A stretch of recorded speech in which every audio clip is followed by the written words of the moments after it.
आज है 18 फरवरी 2026 दिन बुधवार। आइए जानते हैं आज दिन भर भारतीय बाजार में क्या हुआ। बाजार बंद होने के बाद किन स्टॉक को लेकर बड़ी खबरें आई हैं जिन पर निवेशकों को नजर रखनी चाहिए। अगर आपको वीडियो अच्छी लगे तो इसको लाइक जरूर कर दीजिए और चैनल पर पहली बार आए हैं तो चैनल को सब्सक्राइब कर लीजिए। बुधवार को भारतीय शेयर बाजार लगातार तीसरे सेशन में मजबूती के साथ बंद हुआ और सेंसेक्स और निफ्टी दोनों दिन के हाई लेवल के पास क्लोज हुए।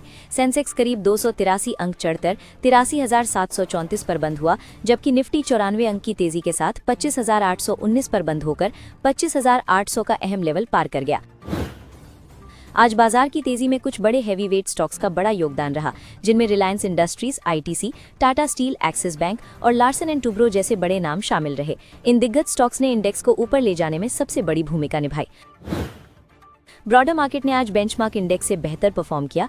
मिड कैप इंडेक्स करीब 302 अंक चढ़कर 60,183 पर पहुंच गया और निफ्टी बैंक इंडेक्स भी 377 अंक की तेजी के साथ 61,551 पर बंद हुआ, जो बैंकिंग सेक्टर की मजबूती दिखाता है। बाजार की चौड़ाई यानी मार्केट ब्रेड्थ भी पॉजिटिव रही, जहां एडवांस और डिक्लाइन का रेशियो करीब 1:1 रहा। इसका मतलब है कि गिरने और बढ़ने वाले शेयरों की संख्या लगभग बराबर रही, लेकिन बड़े स्टॉक्स ने इंडेक्स को ऊपर खींचा।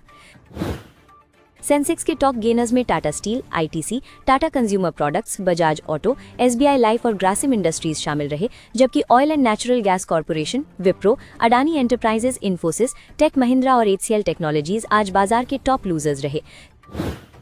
सेक्टर के हिसाब से पीएसयू बैंक शेयरों में लगातार तीसरे दिन तेजी देखने को मिली, जहां पंजाब नेशनल बैंक करीब 3% से ज्यादा चढ़ा। वहीं आईटी सेक्टर पर दबाव बना रहा, खासकर एआई को लेकर अनिश्चितता के चलते एलटीएम माइंडट्री जैसे शेयर 2% से ज्यादा टूट गए। आईटी सेक्टर पर दबाव की बड़ी वजह एआई को लेकर अनिश्चितता मानी जा रही है। कंपनियां एआई को कैसे अपनाएंगी, कितना निवेश करेंगी और इसका बिजनेस मॉडल पर क्या असर पड़ेगा, इसको लेकर बाजार में कंफ्यूजन है, इसलिए आईटी शेयरों में वॉलेटिलिटी बनी हुई है। इंडिया एआई समिट 2026 से जुड़ी एक कंट्रोवर्सी भी सामने आई, जहां गलगोटियास यूनिवर्सिटी पर आरोप लगा कि उन्होंने एक चाइनीज रोबोट डॉग को अपना डेवलप किया हुआ प्रोजेक्ट बताकर पेश किया। इस मामले के बाद यूनिवर्सिटी को समिट से हटाया गया और सरकार ने कहा कि ये घटना भारत के एआई प्रयासों को ओवरशैडो नहीं करेगी। स्टॉक स्पेसिफिक मूवमेंट की बात करें तो ओला इलेक्ट्रिक ने 4 दिन की गिरावट के बाद 1% की तेजी दिखाई, क्योंकि गोवा हाईकोर्ट ने सीईओ भविष्य अग्रवाल के खिलाफ जारी गिरफ्तारी वारंट पर रोक लगा दी। वहीं गॉडफ्री फिलिप्स और आईटीसी के शेयर सिगरेट की कीमत बढ़ने के बाद 20% तक उछल गए। दूसरी तरफ औरोबिंदो फार्मा करीब 2% से ज्यादा गिरा, क्योंकि यूएस एफडीए ने कंपनी के यूनिट 7 में खामियां पाई हैं। डाबर भी 1% से ज्यादा गिरा, क्योंकि कंपनी में सीईओ बदल दिया गया है और हरजीत सिंह भल्ला को नया सीईओ नियुक्त किया गया है। एनडीएल वेंचर्स में 20% का अपर सर्किट लगा, क्योंकि कंपटीशन कमीशन ऑफ इंडिया ने हिंदुजा लेलैंड फाइनेंस के साथ मर्जर को मंजूरी दे दी है। वहीं दिलीप बिल्डकॉन करीब 4% उछला, क्योंकि कंपनी को गुजरात सरकार के 702 करोड़ रुपए के प्रोजेक्ट में L1 बिडर घोषित किया गया है। जियो फाइनेंशियल सर्विसेज में मैनेजमेंट बदलाव हुआ है, जहां कंपनी के पुराने सीआरओ ने इस्तीफा दिया और संदीप खेतान को नया सीआरओ नियुक्त किया गया है। इसके अलावा कंपनी ने जियो अल्टरनेटिव इन्वेस्टमेंट मैनेजर लिमिटेड नाम से नई सब्सिडियरी बनाई है, जो हाई नेटवर्थ और इंस्टीट्यूशनल इन्वेस्टर्स के पैसे को रिस्की और हाई रिटर्न वाले एसेट्स में मैनेज करेगी। बाजार की इस तेजी के पीछे सबसे अहम कारण विदेशी निवेशकों की वापसी रही। 17 फरवरी को एफआईआई करीब 995 करोड़ रुपए के नेट खरीदार रहे, जबकि घरेलू निवेशक यानी डीआईआई ने भी लगभग 187 करोड़ रुपए की खरीदारी की, जिससे बाजार को मजबूत सपोर्ट मिला। कच्चे तेल की कीमतों में नरमी भी शेयर बाजार के लिए पॉजिटिव रही। ईरान के परमाणु कार्यक्रम में बातचीत में प्रगति के संकेत मिले हैं। साथ ही रूस और यूक्रेन के बीच संभावित शांति वार्ता की खबरों से भू राजनीतिक तनाव कम हुआ, जिससे ग्लोबल मार्केट्स को राहत मिली। बाजार की अस्थिरता मापने वाला इंडिया वीआईएक्स करीब 3% गिरकर 12.28 पर आ गया, जो बताता है कि डर कम हुआ है। जब डर घटता है तो निवेशक ज्यादा खरीदारी करते हैं और यही चीज बाजार की तेजी को सपोर्ट करती है। हाल की गिरावट के बाद निवेशकों ने वैल्यू बाइंग की, यानी अच्छे स्टॉक्स को सस्ते दामों पर खरीदना शुरू किया। भारत अमेरिका ट्रेड डील के बाद आई तेजी में थोड़ी ठंडक जरूर आई थी, लेकिन पिछले 2 सेशन से बाजार में धीरे धीरे सुधार देखने को मिल रहा है। टेक्निकल नजरिए से एक्सपर्ट्स मानते हैं कि निफ्टी के लिए 25,600 और 25,500 का लेवल मजबूत सपोर्ट है, जबकि सेंसेक्स के लिए 83,700 और 82,700 अहम सपोर्ट जोन है। जब तक बाजार इन लेवल्स के ऊपर बना रहता है, तब तक तेजी जारी रह सकती है। निफ्टी के लिए 25,800 का लेवल तुरंत रेजिस्टेंस जोन माना जा रहा है, यानी यहां से बाजार को आगे बढ़ने में थोड़ी रुकावट आ सकती है। अगर निफ्टी मजबूती से 26,000 के ऊपर ब्रेकआउट देता है तो आने वाले समय में 25,950 से 26,000 के आसपास के नए हाई लेवल्स देखने को मिल सकते हैं। सेंसेक्स के लिए 83,700 का लेवल तुरंत रेजिस्टेंस माना जा रहा है। अगर सेंसेक्स इस लेवल के ऊपर टिक जाता है तो आगे चलकर 82,200 से 82,500 के बीच की तेजी देखने को मिल सकती है, जो बाजार के लिए काफी मजबूत अपसाइड मूवमेंट होगा। हाल ही में आरबीआई के नए नियमों के बाद बीएसई और सीडीएसएल जैसे कैपिटल मार्केट से जुड़े शेयरों में लगातार गिरावट देखने को मिली थी, लेकिन आज इन शेयरों में गिरावट रुकती दिखी और बीएसई ने थोड़ा पॉजिटिव परफॉर्मेंस दिखाया। इससे संकेत मिलता है कि नेगेटिव खबरों का असर अब धीरे धीरे कम हो रहा है। L&T और एनवीडिया ने इंडिया एआई मिशन के तहत भारत की सबसे बड़ी गीगावाट स्केल एआई फैक्ट्री बनाने की पार्टनरशिप की है, जिसमें AI data centre, high and computing system और इंडस्ट्री के लिए एआई इंफ्रास्ट्रक्चर तैयार किया जाएगा। ये भारत को ग्लोबल एआई हब बनाने की दिशा में बड़ा कदम है। इस प्रोजेक्ट में L&T का इंफ्रास्ट्रक्चर और इंजीनियरिंग एक्सपर्टीज एनवीडिया के जीपीयूज, नेटवर्किंग, स्टोरेज और एआई सॉफ्टवेयर प्लेटफॉर्म के साथ जुड़ेगी, जिससे सॉवरेन एआई इंफ्रास्ट्रक्चर बनेगा, यानी डेटा और एआई वर्कलोड भारत के अंदर ही प्रोसेस किए जा सकेंगे। L&T चेन्नई और मुंबई में बड़े जीपीयू क्लस्टर और डेटा सेंटर कैपेसिटी बढ़ा रहा है, जिसमें करीब 1,000 करोड़ रुपए का निवेश है, जिससे मैन्युफैक्चरिंग, बैंकिंग, हेल्थ केयर और गवर्नमेंट सेक्टर में एआई का बड़े पैमाने पर इस्तेमाल संभव होगा। लॉन्ग टर्म में ये L&T के डिजिटल और हाई मार्जिन बिजनेस को मजबूत कर सकता है। पेस डिजिटेक की सब्सिडियरी लाइनेज पावर को सऊदी अरेबिया की यकीन चेम से करीब $1.35 मिलियन का ऑर्डर मिला है, जिसमें 4 mobile battery energy storage system supply किए जाएंगे। इन सिस्टम्स की पावर 200 किलोवाट से 2500 किलोवाट आवर तक होगी और डिलीवरी अप्रैल 2026 तक पूरी करनी है। वहीं इससे पहले BSNL से भी 94.35 करोड़ रुपए का Li-ion बैटरी और मेंटेनेंस वाला बड़ा ऑर्डर मिल चुका है, जिससे कंपनी का बैटरी बिजनेस तेजी से ग्रो करता दिख रहा है। लेकिन इन सभी पॉजिटिव ऑर्डर्स के बावजूद शेयर 1.52% गिरकर 183.20 रुपए पर बंद हुआ। NHAI ने NCC लिमिटेड और इसकी सब्सिडियरी OB इंफ्रा को 2 साल के लिए टेंडर से डीबार कर दिया है। ये फैसला पुराने कंसेशन एग्रीमेंट से जुड़े प्रोजेक्ट में देरी और विवादों के बाद लिया गया है। कंपनी का कहना है कि प्रोजेक्ट में देरी जमीन हैंडओवर में देरी और NHAI की तरफ से कुछ उल्लंघनों की वजह से हुई थी, लेकिन फिर भी इस खबर से शेयर पर दबाव आया और NCC लिमिटेड का शेयर 1.77% गिरकर 149.45 रुपए पर बंद हुआ। जिंदल सॉ लिमिटेड को एक बड़ा झटका लगा है, क्योंकि अमेरिकन पेट्रोलियम इंस्टीट्यूट यानी API ने कंपनी के सीमलेस पाइप से जुड़ा लाइसेंस सस्पेंड कर दिया है। ऑडिट में कुछ नॉन कन्फॉर्मेंसेस यानी क्वालिटी से जुड़ी खामियां पाई गई थी। TVS मोटर कंपनी ने इंडोनेशिया में 1 मिलियन यानी 10 लाख गाड़ियों के क्यूमुलेटिव प्रोडक्शन का बड़ा माइलस्टोन हासिल किया है। कंपनी 2006 से वहां मैन्युफैक्चरिंग कर रही है और ये उसकी ग्लोबल मौजूदगी को मजबूत दिखाता है। इंडोनेशिया में बने करीब 95% वाहन 2 व्हीलर्स हैं और बाकी 3 व्हीलर्स, जिनका बड़ा हिस्सा ASEAN, south Asia, middle east, south America और अफ्रीका में एक्सपोर्ट होता है। कंपनी ने वहां 49 डीलरशिप नेटवर्क भी बनाया है, जिससे सेल्स और सर्विस सपोर्ट मजबूत हुआ है। भारत फोर्ज ने VVDN टेक्नोलॉजीज के साथ एक MOU साइन किया है, ताकि ऑटोमोटिव, डिफेंस, AI और डेटा सेंटर जैसे फ्यूचर सेक्टर्स में मिलकर काम किया जा सके। ये पार्टनरशिप नेक्स्ट जेन टेक्नोलॉजी और प्रोडक्ट डेवलपमेंट पर फोकस करेगी।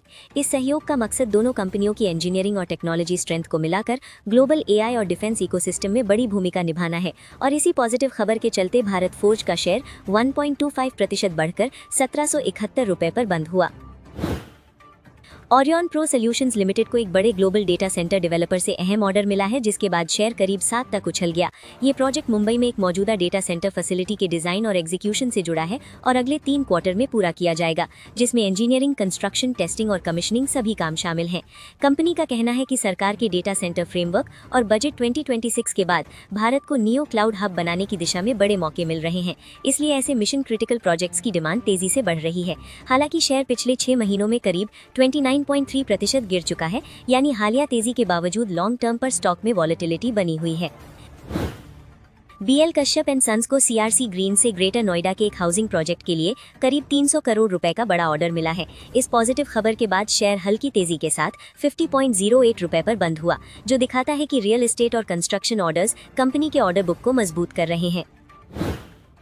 ब्रेन बी सॉल्यूशंस के शेयर में लगातार तीसरे दिन बड़ी गिरावट देखने को मिली और स्टॉक करीब 19% तक टूट गया। कंपनी के कमजोर Q3 रिजल्ट के बाद निवेशकों का भरोसा कमजोर हुआ है और पिछले 6 ट्रेडिंग सेशंस में से 5 सेशंस में शेयर लाल निशान में रहा, जिससे साफ संकेत मिलता है कि स्टॉक में फिलहाल मजबूत दबाव बना हुआ है। Blue Cloud Soft Tech Solutions को .OT से नेशनल ISP लाइसेंस के लिए लेटर ऑफ इंटेंट मिला है, जिससे कंपनी पूरे भारत में इंटरनेट सर्विस दे सकेगी। इससे कंपनी का business model data centre, cloud और कनेक्टिविटी तीनों को जोड़कर बड़ा डिजिटल इंफ्रास्ट्रक्चर प्ले बन सकता है। इस खबर के बाद शेयर करीब 6% चढ़ा और 22.96 रुपए से 24.45 रुपए तक पहुंच गया, जो दिखाता है कि बाजार कंपनी की AI और डिजिटल इंफ्रास्ट्रक्चर थीम को लेकर पॉजिटिव है, लेकिन स्मॉल कैप होने के कारण इसमें तेज उतार चढ़ाव संभव है। Company AI data centre, sovereign cloud, 5G network और टियर 2-3 शहरों में माइक्रो डेटा सेंटर्स बनाने की योजना पर काम कर रही है। अगर एग्जीक्यूशन सही रहा तो ग्रोथ बहुत बड़ी हो सकती है, लेकिन हाई कैपेक्स और रेगुलेटरी अप्रूवल इसका मुख्य। पावर मैक प्रोजेक्ट्स लिमिटेड को करीब 1000 करोड़ रुपए का बड़ा ऑर्डर मिला है, जिससे कंपनी के बिजनेस विजिबिलिटी और रेवेन्यू ग्रोथ को सपोर्ट मिल सकता है। शेयर अपनी हाई से काफी नीचे है, इसलिए खबर के चलते इसमें मूवमेंट देखने को मिल सकता है। जाइडस लाइफ साइंसेज को बच्चों में फेफड़ों की गंभीर बीमारी पल्मिनरी आर्टीरियल हाइपरटेंशन के इलाज के लिए बोसेंटिन ड्रग को US FDA से मंजूरी मिल गई है। ये कंपनी के US जेनेरिक पोर्टफोलियो और पीडियाट्रिक सेगमेंट को मजबूत करेगा। हालांकि शेयर सिर्फ 0.65% बढ़कर 912 रुपये 50 पैसे पर बंद हुआ। RVNL को वाराणसी में गंगा नदी पर नए रेल कम रोड ब्रिज के निर्माण के लिए 1200 करोड़ रुपए से ज्यादा का बड़ा ऑर्डर मिला है, जो काशी स्टेशन के पास पुराने मालविया ब्रिज के नीचे बनाया जाएगा, जो रेल और सड़क दोनों तरह के ट्रैफिक को संभालेगा। हालांकि स्टॉक में ऐलान के बाद उतार चढ़ाव देखा गया। NBCC इंडिया ने वित्त वर्ष 2025-26 के लिए तीसरा अंतरिम डिविडेंड घोषित किया है, जो 1 रुपये फेस वैल्यू पर 12% यानी 0.12 रुपये प्रति शेयर होगा। रिकॉर्ड डेट 25 फरवरी 2026 तय की गई है। पिछले एक साल में NBCC ने कुल 5 डिविडेंड दिए हैं। हालांकि शेयर बुधवार को करीब 0.5% गिरकर 98 रुपये पर बंद हुआ। E2E नेटवर्क्स के शेयर 20% तक उछले क्योंकि एनवीडिया के साथ AI फैक्ट्री डिलीवरी को लेकर खबर आई, लेकिन कंपनी ने साफ किया कि ये कोई नया पार्टनरशिप या डील नहीं है, बल्कि पहले से मौजूद रिलेशनशिप का ही हिस्सा है। यानी बाजार ने खबर को ज्यादा पॉजिटिव तरीके से रिएक्ट किया। शेयर अभी भी अपने 52 वीक हाई 3894 रुपए से नीचे है, लेकिन ट्रेडिंग वॉल्यूम अचानक बहुत बढ़ गया, जो दिखाता है कि रिटेल और ट्रेंड फॉलोअर इन्वेस्टर्स ने तेजी से खरीदारी की। हालांकि फंडामेंटल में नई डील ना होने से आगे वॉलेटिलिटी और प्रॉफिट बुकिंग का रिस्क बना रहेगा। HEG के शेयर में करीब 7% की तेजी प्रमोटर ग्रुप की कंपनी रेड रोज वाणिज्य LLP की ओपन मार्केट खरीदारी से आई, जिसने 1.9 लाख शेयर खरीदे और हिस्सेदारी 29.30% से बढ़कर 29.40% कर ली। प्रमोटर खरीद को बाजार में हमेशा पॉजिटिव सिग्नल माना जाता है, इसलिए स्टॉक अचानक फोकस में आ गया। दूसरी तरफ SBI म्यूचुअल फंड ने 24.5 लाख शेयर बेचकर हिस्सेदारी 4.7% से घटाकर 3.5% कर दी, जबकि 2026 में अब तक स्टॉक करीब 11% गिर चुका है और 52 वीक हाई 672 रुपए से नीचे ट्रेड कर रहा है। यानी प्रमोटर खरीद के बावजूद स्टॉक की शॉर्ट टर्म परफॉर्मेंस कमजोर रही है। लॉन्ग टर्म में HEG के लिए ग्रीन स्टील, EAF टेक्नोलॉजी विस्तार और lithium ion battery anode powder business बड़े ग्रोथ ट्रिगर हो सकते हैं। ग्रेफाइट बिजनेस को अलग लिस्ट करने की योजना भी वैल्यू अनलॉकिंग कर सकती है, जिससे कंपनी भविष्य में फिर से मल्टी बैगर रडार पर आ सकती है। LG इलेक्ट्रॉनिक्स इंडिया के शेयर पर गोल्डमैन सैक्स ने बाय रेटिंग दी है और करीब 15% का अपसाइड टारगेट दिया है। जब ऐसी बड़ी ग्लोबल ब्रोकरेज फर्म्स किसी स्टॉक को अपग्रेड करती है तो उस पर बाजार का ध्यान बढ़ जाता है, इसलिए इस शेयर पर नजर रखना जरूरी हो जाता है। मोतीलाल ओसवाल ने कई शेयरों पर बाय रेटिंग दी है, जैसे Indigo Paints, IIFL Finance, Piramal Enterprises, Galaxy Surfactants, Cera Sanitary Ware, L&T Finance और RVNL इंफ्रास्ट्रक्चर। इन सभी में 24% से लेकर 42% तक का अपसाइड टारगेट बताया गया है।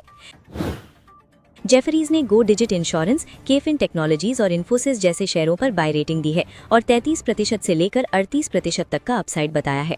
ब्रोकरेज हाउस की रिपोर्ट से शेयरों में शॉर्ट टर्म मूवमेंट आ सकता है, लेकिन बाजार की स्थिति सबसे अहम फैक्टर रहती है। RBI ने OTC डेरिवेटिव ट्रांजैक्शंस के लिए यूनिक ट्रांजैक्शन आइडेंटिफायर यानी UTI को अनिवार्य कर दिया है, जिससे हर सौदे को एक अलग यूनिक कोड मिलेगा। इससे हर फाइनेंशियल डील की पहचान, रिकॉर्ड और रिपोर्टिंग आसान होगी और बाजार में ट्रांसपेरेंसी बढ़ेगी। OTC डील वे बड़े फाइनेंशियल सौदे होते हैं जो NSE या BSE जैसे एक्सचेंज पर नहीं बल्कि सीधे दो पक्षों के बीच होते हैं, जैसे करेंसी, ब्याज दर और कमोडिटी डेरिवेटिव। इन सौदों का डेटा अलग अलग सिस्टम में रहता है, जिससे पूरे बाजार का रिस्क समझना मुश्किल हो जाता है। UTI सिस्टम लागू होने से हर सौदे को ट्रैक करना आसान होगा, डुप्लीकेट या गलत डेटा की समस्या कम होगी और RBI और ग्लोबल रेगुलेटर्स को पूरे डेरिवेटिव मार्केट की साफ तस्वीर मिलेगी। इससे सिस्टमैटिक रिस्क की पहचान पहले हो सकेगी और बड़े फाइनेंशियल झटकों से बचाव हो सकेगा। वित्त मंत्री निर्मला सीतारमण ने नॉर्वे में 35 नॉर्वेजियन CEO और निवेशकों के साथ मीटिंग की, जहां उन्होंने भारत को दुनिया की सबसे तेजी से बढ़ती बड़ी अर्थव्यवस्था और एक मजबूत निवेश डेस्टिनेशन बताया। इसका मतलब साफ है कि भारत में विदेशी निवेश को लेकर ग्लोबल लेवल पर भरोसा लगातार बढ़ रहा है। पीयूष गोयल ने कहा है कि भारत अमेरिका व्यापार समझौते में किसानों और MSMEs के हित पूरी तरह सुरक्षित रखे गए हैं और डेयरी सेक्टर को इस समझौते से बाहर रखा गया है। ये डील मार्च में साइन होने की उम्मीद है और इससे दोनों देशों के बीच टैरिफ घटकर करीब 18% रह सकता है, जिससे व्यापार को बढ़ावा मिलेगा।